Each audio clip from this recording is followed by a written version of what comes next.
Do you know who shaped India's art, language, and fashion, and also paid the price for it? Tawaifs. They trained for years, performed for royalty, and charged more than a nobleman's yearly salary for one night. British officers begged for their invites to their mehfils, then quietly signed laws to destroy them.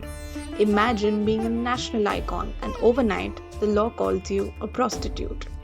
That is exactly what happened. They weren't just background dancers, they were Tawaifs. Tawaifs were the cultural elite during the Mughal era and the princely states. They were poets, singers, Kathak dancers, and sometimes even political advisors.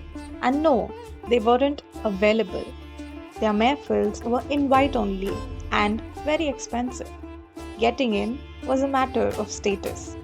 Begum Samru was a former Tawaif who did not just entertain rulers, she actually became one.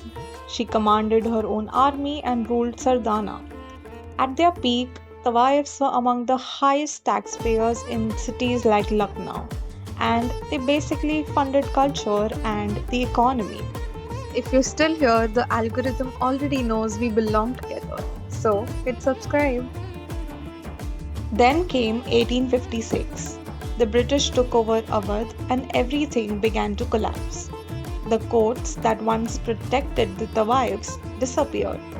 In their place came new laws, rooted in shame, not culture. The same British officers who once sat in their mehfils now wrote them off as prostitutes. They were taxed and humiliated.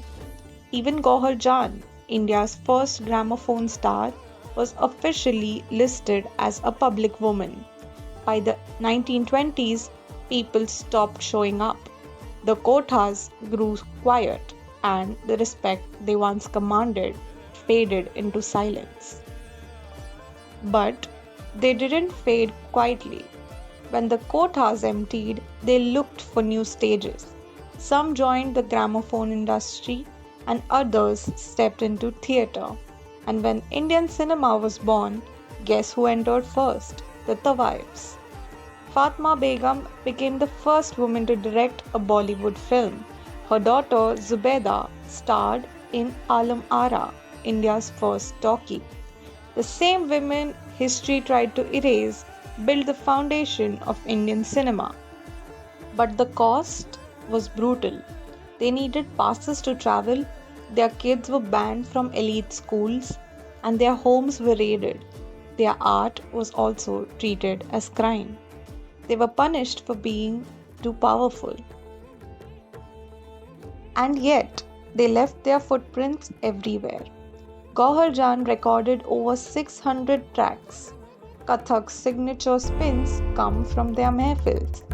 And Bollywood still can't stop retelling their stories, like Pakiza, Umrao Jan, and more. They outlived the applause and the shame.